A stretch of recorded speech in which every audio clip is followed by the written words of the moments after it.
esok mungkin tidak bisa datang lagi. Jadi jangan pernah kita menunda melakukan kebaikan sekecil apapun. Cepat sembuh.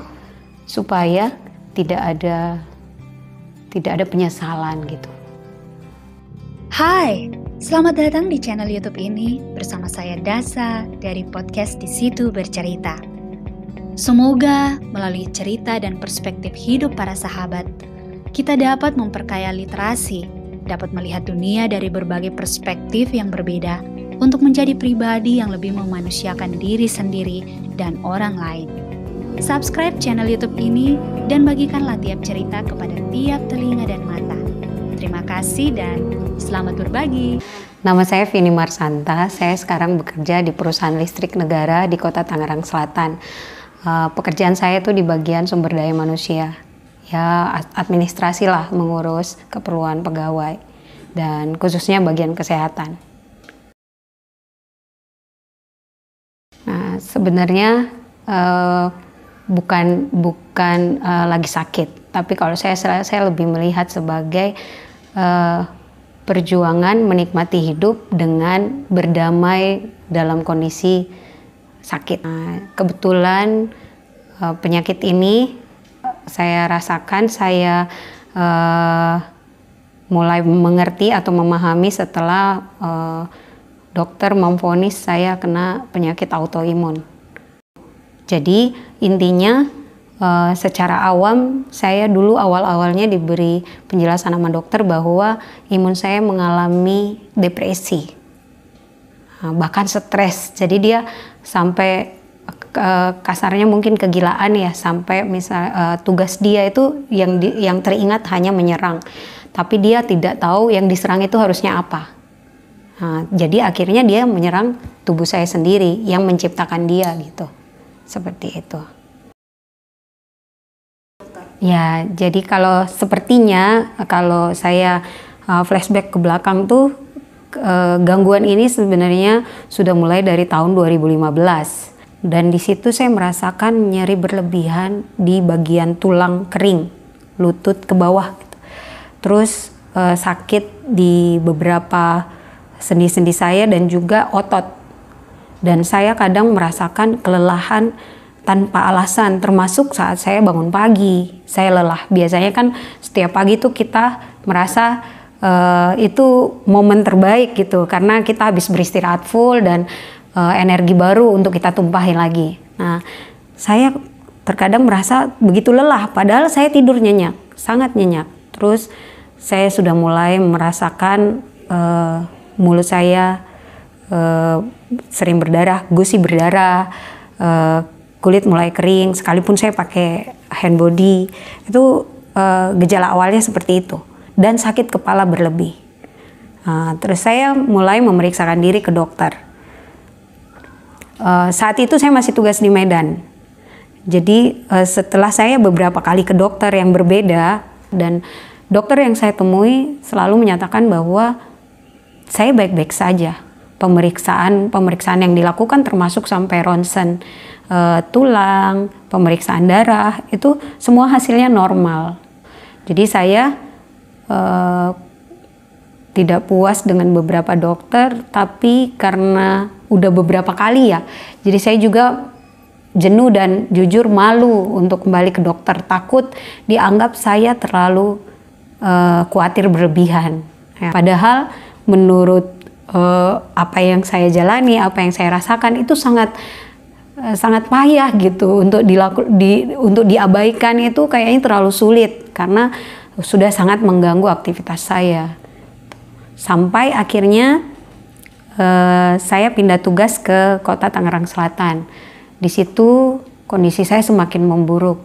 Mungkin dikarenakan karena kelelahan dan stres akibat pengurusan perpindahan gitu, dan di kota yang baru ya, secara saya harus belajar dari nol untuk mengetahui lingkungan saya, tempat kerja saya, kebutuhan anak-anak saya gitu, sekolah dan sebagainya ya, sehingga membuat tubuh saya drop. Dan kondisi saya terakhir sebelum tahu penyakit ini, mulut saya udah sangat kering, menghitam, kulit saya udah mulai pecah-pecah, kulit wajah, kulit tangan, sampai kulit kaki Terus saya tidak pernah berhenti merasakan sakit kepala, saya tidak pernah berhenti merasakan kelelahan, dan akhirnya dokter keempat itu ke dokter saraf. Puji Tuhan, dokter saraf bisa melihat dan peka terhadap kondisi saya. Setelah dia interview selama kurang lebih sejam dan pemeriksaan fisik, dia bisa mengambil kesimpulan sementara bahwa saya harus memeriksakan ke bagian internis dan meminta untuk diperiksa kondisi imun. Nah, itulah awal saya bisa terdeteksi penyakit ini. Jadi saya ditanganin oleh dokter internis, dan berdasarkan rujukan dokter tersebut saya pemeriksaan laboratorium untuk pemeriksaan imun saya. Setelah 2 minggu hasilnya keluar dan ternyata sangat buruk, dan dokter yang menangani saya sempat bingung gitu dengan hasil yang dia baca, karena dia nggak menyangka seperti itu. Karena secara fisik saya masih bisa berjalan dan menemui dokter itu, sekalipun memang terlihat saya tidak sesehat orang lain gitu. Tapi kalau melihat hasil kesimpulan dari lab itu, dokternya menyatakan itu raportnya jauh dari raport merah, sangat buruk gitu. Di situ contohnya lah ada di situ batas maksimum untuk orang normal itu 1:100. Sementara saya udah mencapai ambang batas atas alat itu memeriksa. Jadi saya itu udah sampai di 1:3000. Dan dokter itu setelah membaca yang lain itu, dokter malah mengambil kesimpulan bahwa kemungkinan saya bukan hanya sampai di 3000, bisa 5000 dan seterusnya, hanya karena keterbatasan alat. Untuk itu saya harus segera sore itu juga harus ketemu dengan dokter spesialis, karena dokter internis merasa dia tidak berkompeten untuk menjelaskan penyakit ini. Awalnya saya sempat masih bingung, ini penyakit apa sih? Kok seorang dokter sampai shock membacanya, dan yang tadinya ramah terus tiba-tiba pucat, gelagapan gitu ngomongnya, dan malah menyarankan saya diantar menggunakan ambulans. Nah, beranjak dari situlah saya akhirnya ke rumah sakit yang dituju, dan saya melakukan pemeriksaan yang lebih banyak lagi gitu.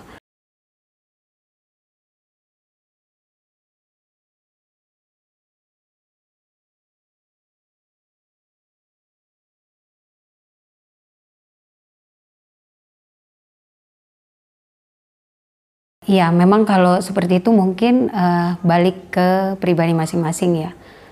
Kalau saya memang kebetulan saya orangnya butuh kepastian, butuh kejelasan supaya saya bisa lebih mudah mengendalikan kondisi saya. Sepahit apapun, saya harus mendapatkan jawaban. Dan setelah saya mendapatkan itu, memang saya langsung down. Di sekelilingku tuh sepertinya sudah berhenti, dan saya pikir saya lagi sendiri di suatu tempat di mana hidupku itu udah berhenti gitu. Nggak ada semua harapan-harapan saya, semua cita-cita saya itu udah stop di situ. Apalagi mengetahui kondisi bahwa penyakit ini tuh juga sampai bertahun-tahun mereka belum menemukan sebenarnya penyebabnya apa. Jangankan nemuin obatnya gitu kan. Penyebabnya aja mereka bingung apa gitu. Memang penelitian bilang ada karena genetik, ada karena lifestyle. Tapi semua itu tidak ada, ya belum ada sesuatu yang memang benar-benar bisa dipatenkan gitu. Jadi saya pikir menemukan penyebabnya aja belum bisa, apalagi mau mengobatin ya. Jadi yang terlintas waktu itu bahwa hidup saya udah selesai, udah berhenti, udah di situ aja sambil menunggu mati. Karena memang setelah membaca, saya bukannya selesai masalahnya, tapi beberapa waktu kemudian saya merasakan manfaat dari mengetahui semua latar belakang penyakit ini dan orang-orang yang sudah mengalaminya gitu. Jadi saya bisa lebih banyak mempersiapkan diri, lebih cepat mengetahui apa yang saya hindarin, karena jujur saja masukan-masukan dokter itu nggak cukup buat kami penyintas autoimun. Sebabnya apa? Memang saya pernah ketemu dokter yang juga penyintas autoimun. Jadi dia secara mental tahu gimana rapuhnya kami. Dan setiap keluhan saya itu dia paham karena dia pernah merasakan. Tapi sebagian besar dokter itu tidak dalam kondisi menikmati sakit ini gitu. Jadi terkadang kita merasa ada beberapa hal yang tidak masuk akal, atau ada beberapa komentar yang ya terkesan tidak peduli gitu dengan kondisi yang kita alami. Padahal memang ya karena itu tadi saya sendiri aja tidak begitu paham sebenarnya sakitku ini seperti apa. Dia datang dan pergi kapan aja. Saya dalam kondisi nyaman pun dia bisa datang. Saya kondisi senang pun dia bisa datang. Apalagi saat saya sedih, marah, lelah. Dan dia juga bisa pergi kapan aja. Ada yang bisa bertahan beberapa hari sakitnya, nyerinya. Kadang juga misalnya kayak pendarahan di gusi. Kadang dia bisa di siang hari, bisa di pagi hari, bisa di malam hari. Dan bisa banyak, tapi kadang juga bisa sedikit gitu.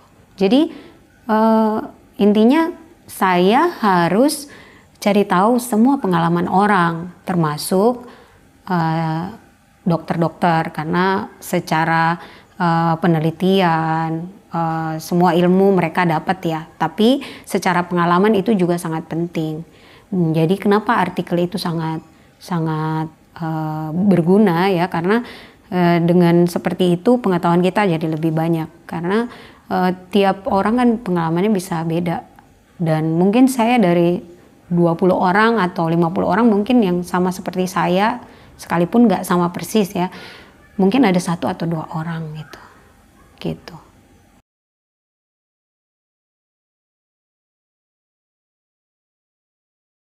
Ya kalau secara keseluruhan kondisi terburuk yang ditakutkan semua itu ya kematian. Selain kematian itu tergantung penyakit yang dialami. Seperti saya itu tidak jarang yang kena rematik artritis itu mengalami kelumpuhan. Dan itu yang sangat saya takutkan gitu. Karena saya memiliki keluarga ya, saya memiliki anak yang mungkin masih terlalu kecil, dan saya sering berpikir dan pernah mengalami saat menyetir itu saya harus tiba-tiba berhenti karena kaki saya tidak bisa saya gerakkan tanpa rasa sakit sebelumnya gitu. Terkadang juga saya tidak bisa bergerak setelah mengalami nyeri yang luar biasa. Jadi saya nggak bisa tahu kapan aja gitu. Tapi yang terbayang adalah kalau misalnya ini berujung pada kelumpuhan, tiap orang pasti khawatir ya, bahkan takut mungkin. Awalnya saya malah takut banget gitu. Tapi saya menemukan selain kelumpuhan pun sebenarnya bukan hanya itu yang saya harus takutkan. Saya bisa saja mengalami peradangan di banyak organ tubuh saya karena saya juga terkena lupus. Lupus itu pengalaman teman saya sendiri yang saya kenal, lupus itu pernah menyerang paru-paru. Dan 3 tahun dia bergumul, dokter mengira dia TBC akut. Sampai dia drop, dan sampai sekarang sekalipun proses pemulihan itu udah jauh lebih baik, tapi fungsi paru-paru tidak bisa kembali sempurna. Dan dia harus terus memperhatikan kondisi-kondisi sekelilingnya, termasuk cuaca, termasuk polusi-polusi. Itu mungkin ya. Tapi saya juga ketemu sama teman suami saya yang juga mau berbagi dengan saya saat saya baru pertama kali dinobatkan jadi penyintas autoimun ya. Saya puji Tuhan, mereka semua support, dan bahkan sampai sekarang ada yang mengirim buku autoimun itu. Saya tidak tahu siapa. Dia hanya menyelipkan kartu ucapan untuk menyemangati saya. Itu luar biasa banget gitu, dan menurut saya semua itu orang-orang yang dipakai Tuhan untuk menguatkan saya gitu. Dimana saat itu tuh saya benar-benar berjuang, karena kebetulan suami saya tidak berada di kota yang sama dan anak-anak itu bersama-sama dengan saya. Jadi yang saya takutkan kalau otak saya terserang sesuatu. Karena waktu itu saya mengalami sakit kepala yang tidak pernah berhenti. Terus nyeri sendi. Sementara teman suami saya itu terserang di bagian mata. Dan sampai dia ngirim foto saat memang itu sangat parah ya. Matanya itu maaf kurang bagus lah dilihat karena keluar bengkak dan bola matanya. Pokoknya enggak. Saya waktu itu sempat hampir muntah melihatnya karena terlalu mengerikan buat saya. Awalnya saya jadi tambah lebih takut, tambah stres. Tapi setelah saya berusaha menenangkan diri, saya berdoa, akhirnya saya bisa menemukan bahwa hal terbaik buat saya adalah semakin banyak pengetahuan saya, semakin tahu saya bagaimana hidup, bagaimana merubah pola hidup saya menjadi lebih baik. Sekalipun saya merasa kemarin itu saya juga udah baik karena saya makan makanan yang sehat, saya juga berolahraga. Tapi mungkin saya harus lebih baik lagi dari itu gitu. Mengatur waktu mungkin untuk beristirahat yang tepat gitu. Dan mungkin yang terbaik dari semuanya itu adalah saya harus lebih tenang. Saya harus lebih tenang supaya saya bisa menghadapi dan mencari kebiasaan saya sendiri, supaya saya juga bisa mendapatkan kenyamanan seperti teman-teman saya yang udah berhasil melalui atau melawan itu ya. Sekalipun memang penyakit ini tidak akan pernah meninggalkan tubuh kami sampai sekarang. Belum ada orang autoimun yang sembuh. Jadi kalau misalnya saya juga pernah ditawarin beberapa brand obat, juga herbal, terus kayak suplemen, baik dari luar lah, dari Jepang dan sebagainya. Itu mereka bilang itu udah sembuh kok. Jadi orang autoimun itu tidak bakalan pernah sembuh. Karena penelitian sampai dengan hari ini tuh belum ada orang autoimun yang sembuh. Hanya saja kalau kualitas tubuhnya bagus, itu tidak akan muncul. Tapi kalau kualitas tubuh dia nggak bagus, itu akan kembali. Seperti itu mungkin.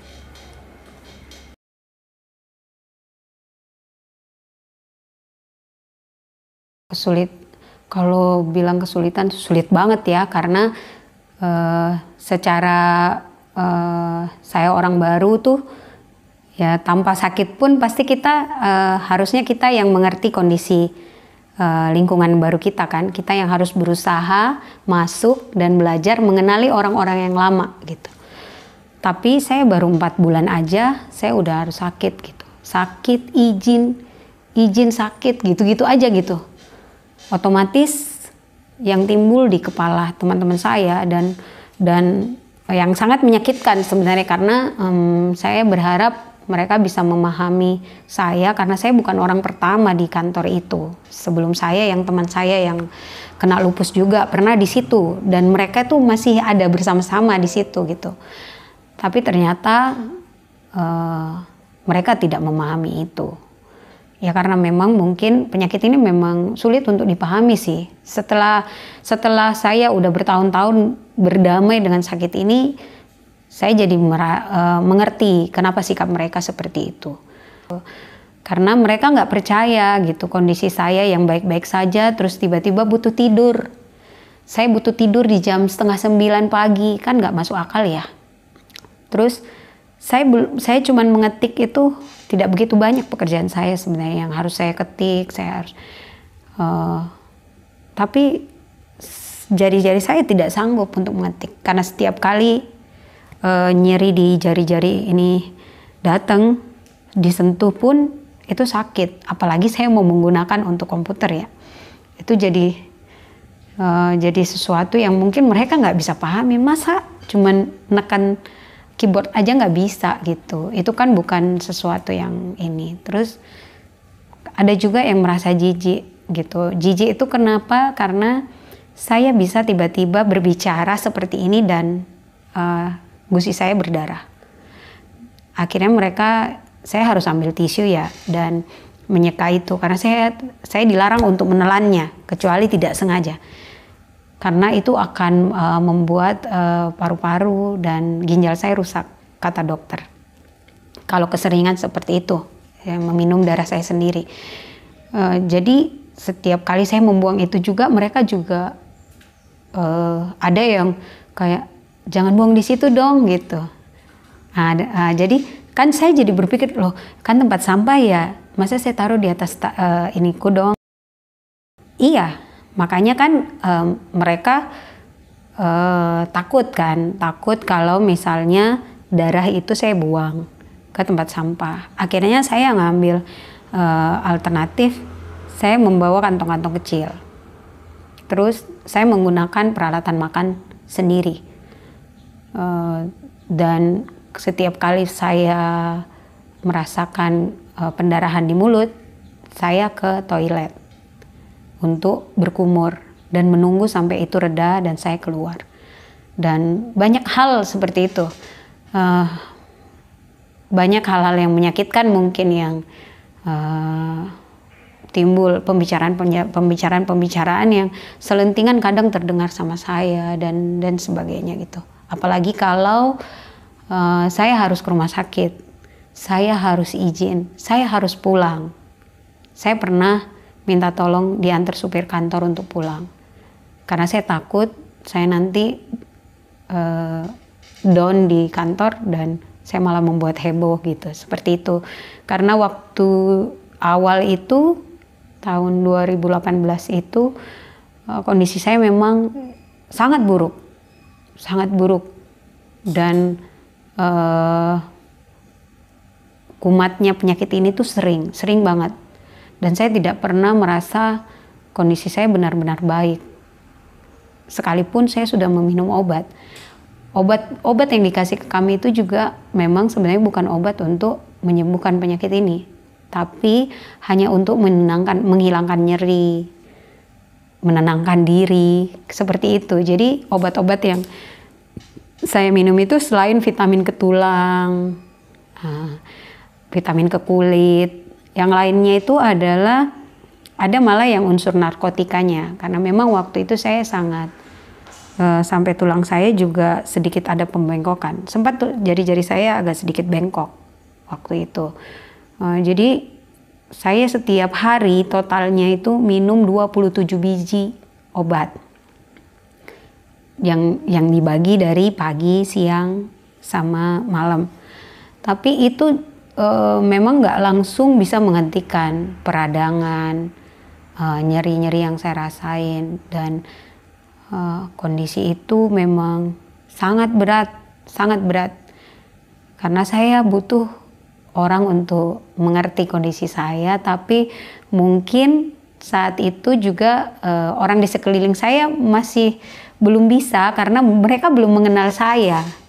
Gitu, itu mungkin. Jadi saya merasa setelah menjalani itu ya wajar aja sih seperti itu, karena ketidaktahuan satu dan belum kenal seperti itu, dan mereka juga takut gitu kalau sampai ternyata penyakit ini menular, karena ada juga yang langsung menanyakan apa itu bisa ditularkan gitu ke saya, dan saya cuman bisa menjawab sejauh ini belum ada. Kalau diturunkan secara gen iya, tapi ditularkan ke orang lain tidak. Ini bukan seperti hepatitis, bukan. Yang kita kena keringatnya bisa ini, enggak.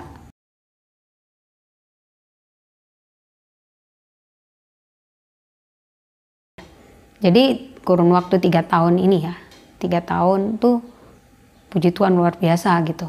Karena penyakit saya ini pun apalagi di tahun 2020. Jadi tahun 2019 itu udah lumayan inilah, bahkan mereka udah mulai yang kemarin tuh agak julid-julid, agak ini tuh udah mulai perhatian gitu. Oh nggak masuk berapa hari gitu, gimana sehat gitu, udah lebih inilah. Tapi tahun 2020 apalagi sejak COVID, kantor pusat saja mengeluarkan surat khusus untuk penyintas autoimun tuh nggak boleh masuk kantor. Sejak itu semakin banyak yang tahu, oh seperti ini. Dan teman saya juga membuat ini sih perbincangan mengenai ini, yang teman saya yang juga penderita autoimun. Jadi memang saya juga berharap supaya ini jadi semakin banyak yang tahu, supaya kita bisa terhindar dan kita juga bisa peduli dengan keluarga kita. Karena jujur saja ada satu teman di kantor yang di tahun 2019 dia kehilangan ibunya, dan sesaat sebelum kehilangan ibunya baru ketahuan bahwa ternyata ibunya itu penyintas autoimun, yang selama ini tuh mereka pikir penyakit guna-guna lah, apalah gitu, karena ritmenya nggak jelas, gejalanya nggak jelas, ciri-cirinya juga nggak pasti, datang dan pergi juga gitu. Jadi sempat pikirnya tuh ada unsur-unsur dari luar lah gitu, yang kita nggak, secara medis pun tidak di ini gitu, karena ke dokter pun nggak menyelesaikan masalah. Tapi setelah di akhir tuh temanku menceritakan ke dokternya tentang saya, karena ada beberapa gejala ibunya seperti itu. Ternyata memang iya, ibunya juga seperti itu, cuman kondisinya udah tidak bisa ditolong. Jadi mungkin banyak sebenarnya orang di luar sana yang mengalami seperti apa yang kami alami, tapi kendala pengetahuan bisa membuat mereka menikmati aja, dan mungkin lelah mencari tahu. Ya seperti saya dulu kejadian di Medan kan, udah beberapa dokter dan akhirnya saya sendiri ya sudahlah gitu. Atau mungkin juga biaya, karena jujur saya beruntung bekerja di perusahaan yang sangat perhatian untuk kesehatan pegawainya, karena biaya yang dikeluarkan untuk biaya perobatan saya itu sangat-sangat besar, sangat mahal. Obat-obatannya aja jutaan gitu. Nggak ada, saya belum pernah ke dokter dan hanya membayar ratusan ribu, nggak pernah. Saya membayar pasti beberapa juta gitu, bukan sejuta, beberapa juta gitu. Bahkan saya pernah membayar belasan dan puluhan juta untuk membayar biaya pemeriksaan lab dan lain-lain. Ya, yang paling pertama saya lakukan itu memang hanya berdoa ya, karena saya percaya bahwa setiap hal yang diizinkan terjadi, yang saya alami sekarang itu atas izin Tuhan. Jadi saya awalnya itu bertanya, mencari tahu apa sih sebenarnya yang Tuhan mau gitu. Saya lebih banyak mendekatkan diri.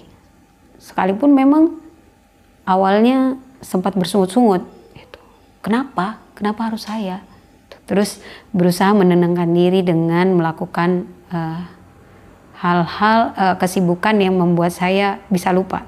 Hal yang bisa saya simpulkan adalah 80% bahkan 90% cara mengatasi dan menguasai sakit ini adalah hati yang gembira. Saya harus menciptakan suasana yang begitu menyenangkan dalam kondisi sesulit apapun atau sesakit apapun saya. Karena saya tidak, dari semua dokter yang saya temui, semua menyimpulkan bahwa memang setiap penyintas autoimun itu tidak bisa lagi berpikir terlalu ekstra. Karena penyakit ini, imun ini bisa bangkit, bisa aktif saat saya stres, saat saya sedih, saat saya marah, saat saya lelah. Nah, yang paling berpotensi membangkitkan dia adalah pikiran kita sendiri, perasaan kita sendiri. Sekalipun saya tidak melakukan kegiatan apapun, saya bisa lelah dengan sendirinya hanya karena memikirkan sesuatu yang mungkin tidak terselesaikan gitu. Dan itulah saya beberapa tahun yang lalu gitu. Dan saya akhirnya jadi bisa mendapati salah satu cara untuk mengobati diriku sendiri selain obat-obatan adalah saya harus lebih tenang, saya harus lebih lebih tabah, saya harus lebih bisa untuk melepaskan atau melupakan banyak hal yang saya tidak bisa kuasai.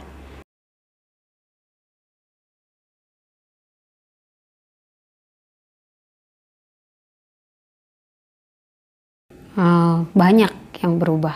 Kalau dulu saya orangnya tuh terlalu aktif, saya dulu selalu ikut gitu.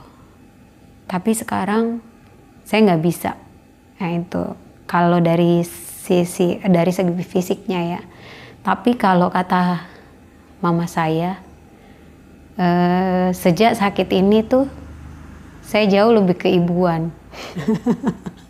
Saya jauh lebih keibuan. Mungkin maksud mama saya itu adalah saya jauh lebih tenang. Saya bukan tipikal orang yang bisa langsung meledak-ledak marah. Tapi saya termasuk orang yang keras. Jadi saya sudah tidak terlalu memperhatikan hal yang kecil itu kali ya. Saya hanya berfokus pada hal-hal yang besar aja, yang memang prinsip yang berdampak sangat besar buat keluarga itu sih sekarang. Karena saya pernah mengalami satu kejadian yang membuat saya sangat takut. Tahun 2018 akhir, itu saya sangat merindukan almarhum papa saya.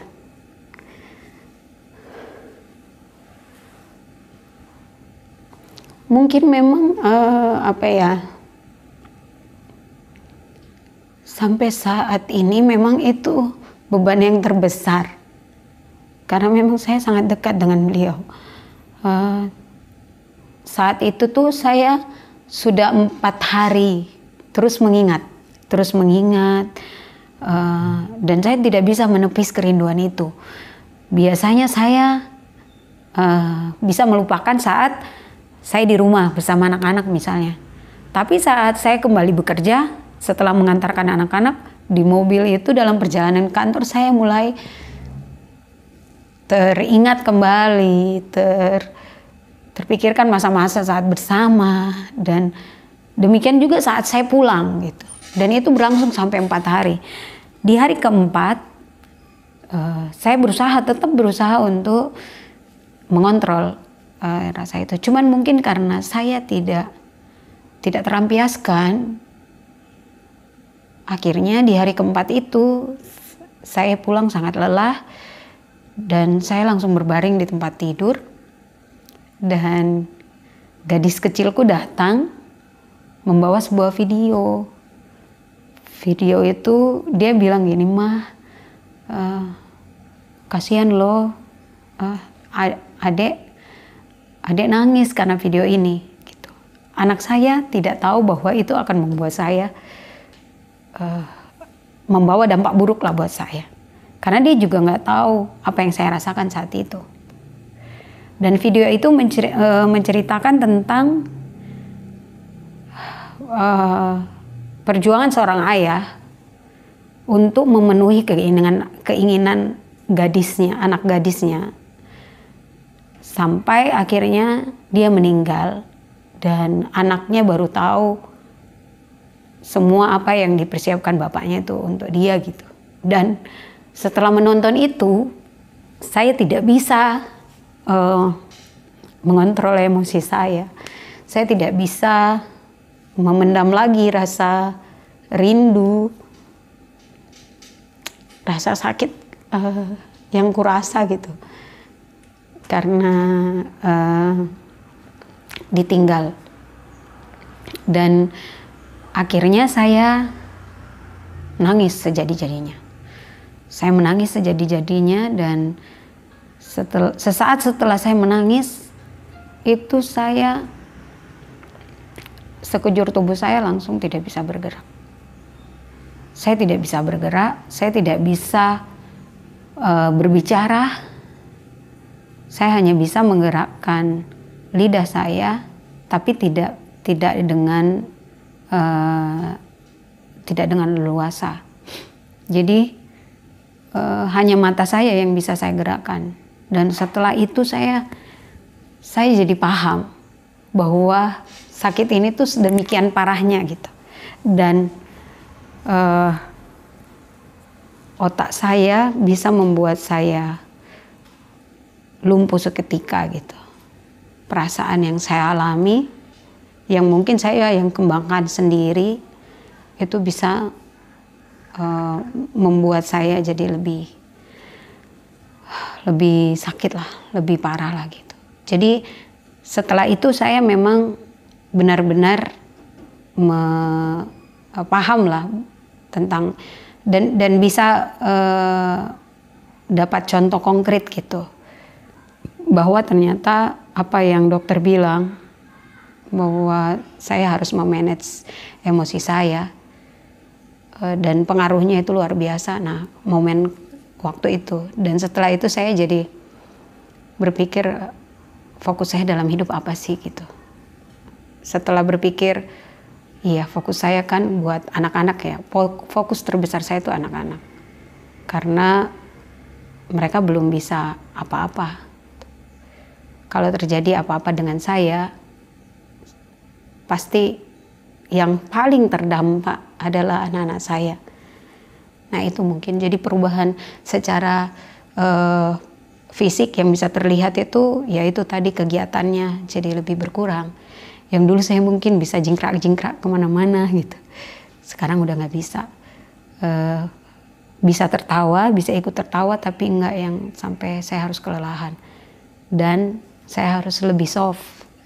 Nggak boleh terlalu sering marah, padahal saya juga hobi marah sebenarnya. Itu sih, jadi saya melihat sisi positif dari situ. Saya hanya selalu mendapati banyak hal positif sejak saya terdampak penyakit ini.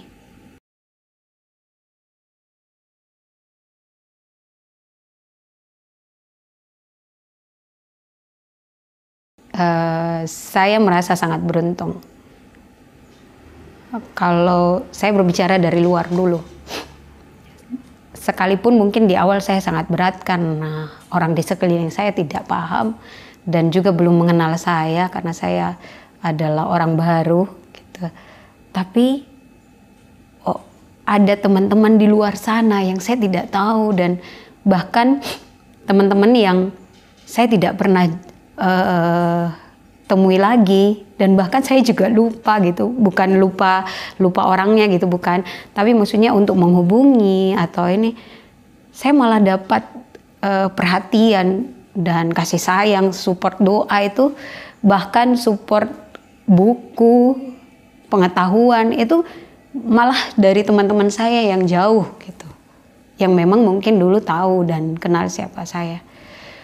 Bahkan dari teman yang menurut saya juga saya tidak begitu mengenal dia gitu. Dan itu sangat membantu saya. Di awal saya berjuang dan kondisi psikis saya drop. Dan setelah punya teman-teman yang luar biasa, bahkan yang tadi mengirim buku sampai sekarang saya nggak tahu siapa. Saya berterima kasih banyak karena tanpa baca buku itu saja sudah bisa sangat meningkatkan kualitas tubuhku saat itu gitu. Sangat mendapat perhatian yang luar biasa gitu, yang mungkin saya belum tentu sanggup melakukannya buat orang lain. Tapi saya akhirnya belajar bahwa saya begitu sangat dikasih orang-orang lain gitu. Jadi saya juga harus mengasihi orang lain. Tidak perlu orang-orang itu, tapi saya harus mengasihi orang lain yang mungkin butuh saya saat dimanapun saya gitu. Tapi lebih dari itu, saya juga sangat beruntung punya keluarga yang sangat mendukung saya gitu.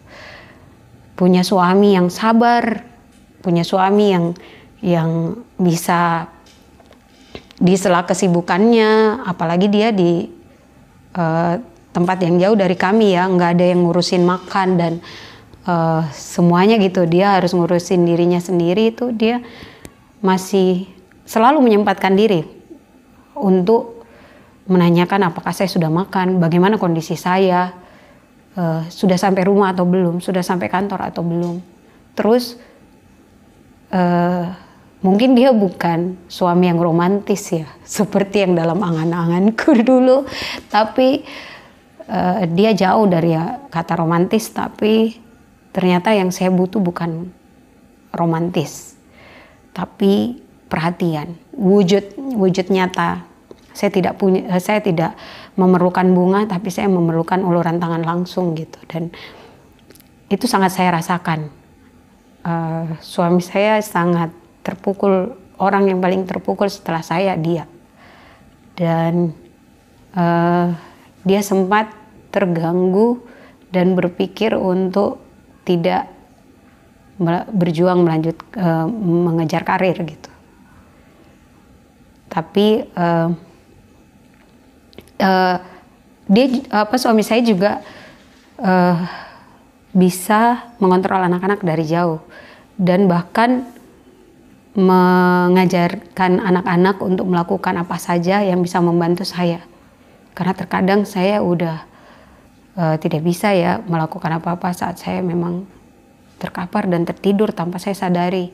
Saat saya didiagnosa itu, anak saya baru berumur, anak saya yang pertama kelas 5 SD dan yang kedua itu kelas 3 SD. Mereka sudah mampu untuk berpikir melakukan apa gitu di saat saya seperti apa.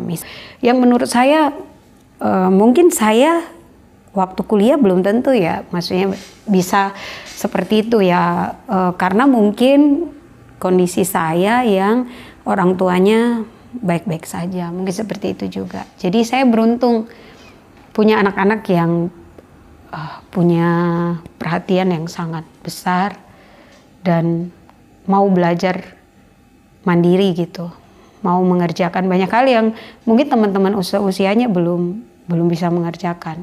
Mencuci pakaian dalam saya pokoknya, bisa peka saat saya datang dan lemas, mereka langsung ngambil air dan sebagainya, seperti itu.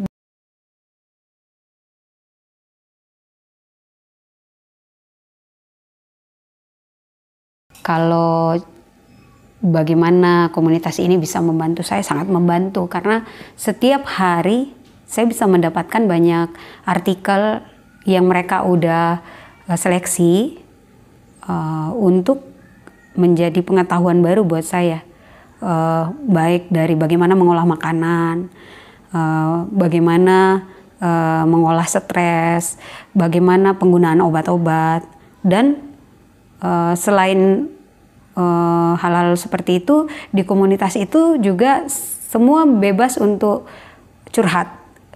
Misalnya hari ini kok tangan saya kayak gini ya, di foto. Jadi saya jadi lebih tahu, kalau seperti tadi mungkin kita bisa stres ya kalau terlalu banyak baca gitu, terlalu banyak. Kalau saya tidak, saya selalu berusaha melihat dari sisi positifnya, bahwa kalau saya lihat teman saya seperti itu, yang terpikir di kepala saya adalah saya masih beruntung. Saya masih beruntung. Atau misalnya tiba-tiba ada yang mengeluh, sekarang tulang belakang saya udah bengkok. Kemarin memang tulang belakang saya juga sempat bengkok, tapi dia udah parah. Saya jadi berpikir, setelah melihat itu, saya jadi menyemangati diri saya bahwa sudah cukup contoh yang saya lihat, sudah cukup teman-teman saya membagi pengalaman mereka gitu. Saya jangan sia-siakan, saya harus bangkit, saya harus berbuat, saya harus berjuang gitu untuk menikmati ini semua dengan kondisi keterbatasan saya dan memperlakukan tubuh saya lebih baik lagi. Jadi dengan komunitas itu saya jadi tahu, ada yang sama-sama rematik artritis misalnya. Yang satu itu cocok pakai obat A, yang satu tidak cocok gitu. Disitulah saya tidak mau membandingkan diri saya atau ikut-ikutan dengan orang minum obat A, orang melakukan hal apa gitu, karena respon tubuh tiap orang beda. Dan itu yang saya dapatkan, semua pengetahuan itu saya dapatkan dari komunitas ini.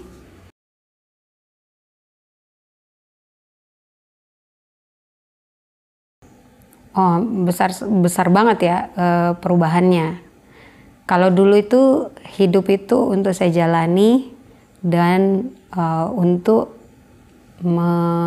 merealisasikan semua yang saya impikan, saya cita-citakan dan saya rencanakan. Gitu.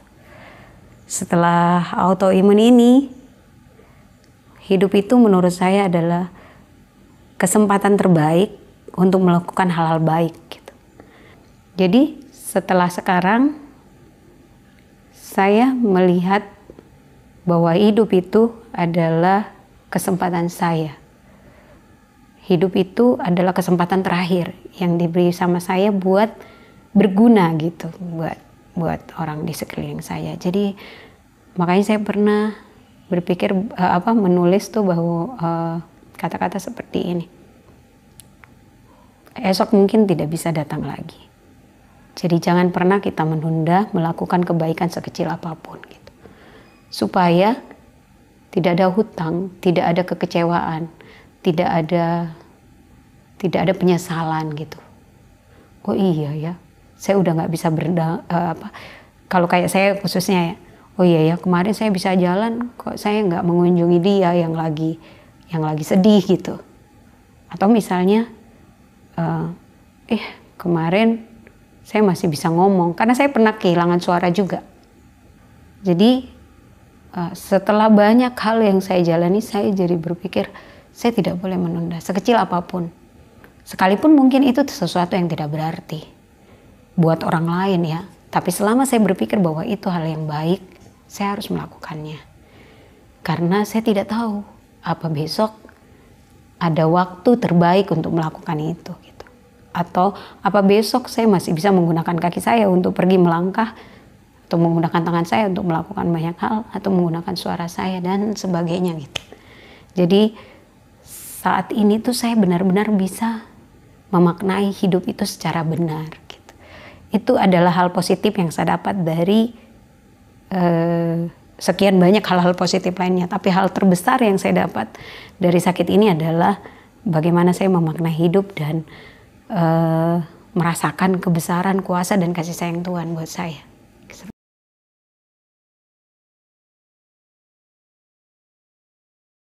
Berbagi itu bukan hanya terbatas berbagi secara materi ya. Sekalipun itu juga saya selalu lakukan. Saya lakukan dan juga saya jadikan momen untuk mengajarkan anak-anak saya. Karena itu mungkin hal yang paling mudah ya. Tapi berbagi yang saya maksud itu adalah secara luas. Saya bisa berbagi saat saya bisa mendengarkan teman-teman saya curhat. Saya merasa saya berbagi waktu dengan mereka. Dan saya berharap mungkin dengan seperti itu dia bisa berbagi dukanya dengan saya dan dia bisa menghilangkan sebagian bebannya gitu. Artinya saya bisa berbagi hati untuk itu. Berbagi juga bisa berbagi pengalaman, seperti yang saya lakukan sekarang. Saya pengen, mungkin sebagian orang malu jika harus ketahuan menderita penyakit sesuatu ya, apalagi kayak kami yang gak jelas seperti ini gitu. Mungkin orang lain akan merasa itu adalah penurunan kualitas atau keterpurukan. Kalau saya tidak. Saya merasa ini cara terbaik untuk berbagi, supaya lebih banyak orang yang lebih cepat tertolong, supaya lebih banyak orang yang bisa keluar dari zona tidak nyaman. Jadi saya mau berbagi bagaimana saya melewati itu. Ya mungkin saya tidak sesempurna itu ya untuk benar-benar menerima keadaan ini. Tapi sejauh ini menurut saya, pandangan saya pribadi, saya jauh mengalami perubahan yang baik ketimbang saat-saat di awal 1 tahun pertama saya mengalami ini. Semua hanya karena saya mau menerimanya, saya mau mempelajarinya, dan saya mau hidup berdampingan dengan penyakit ini.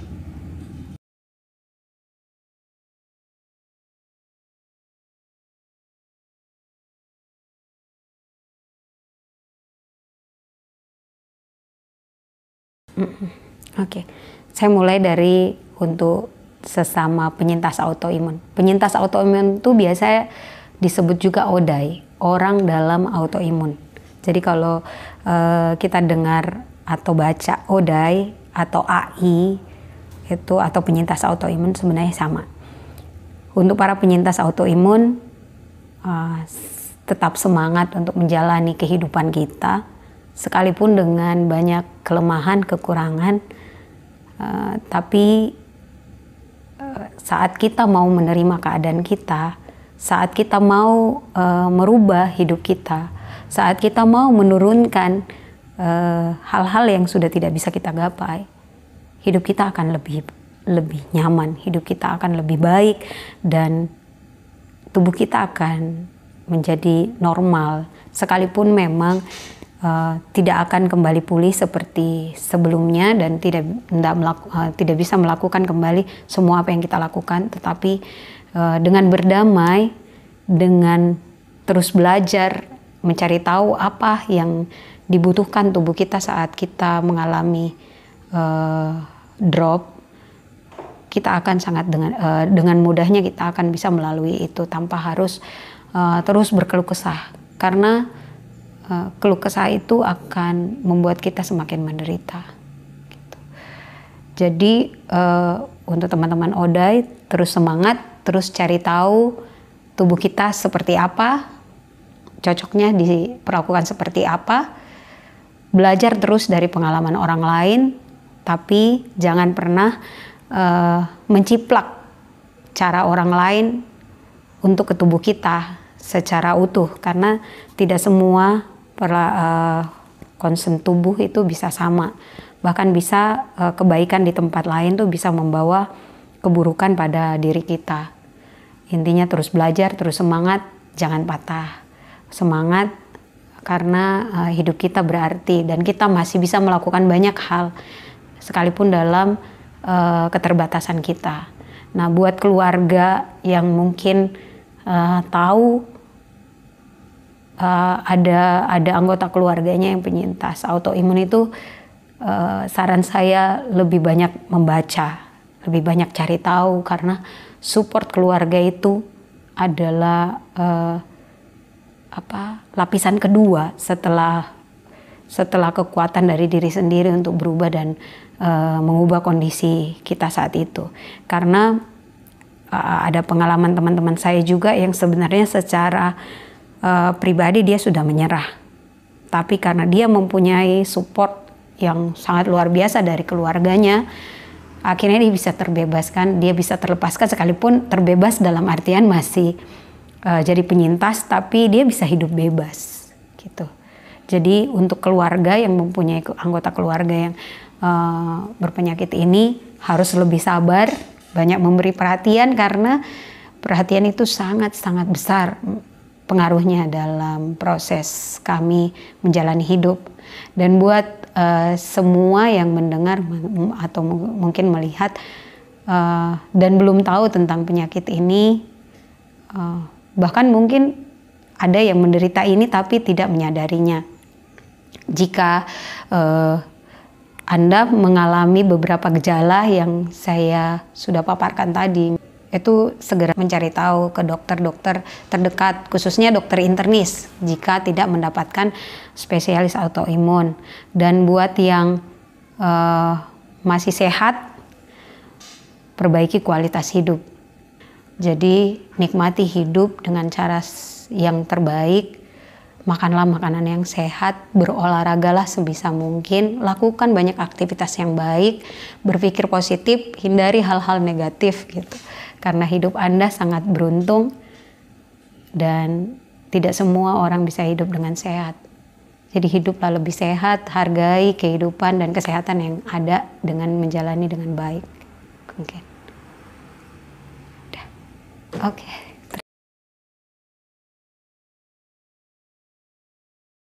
Sore.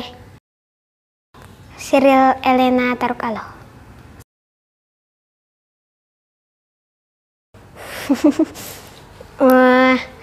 Baik, terus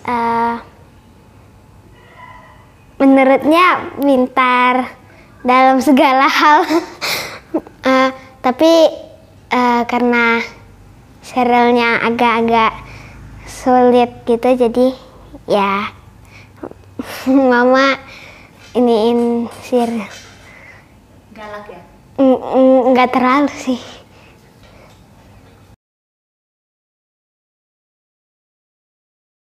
Tahu.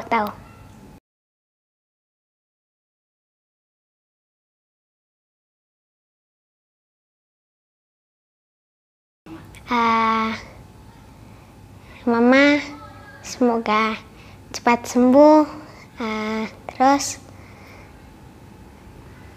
terima kasih untuk semuanya.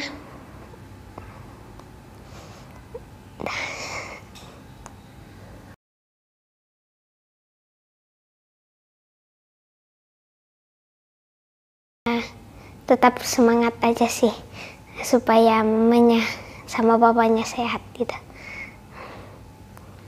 Makasih Cyril. Ya.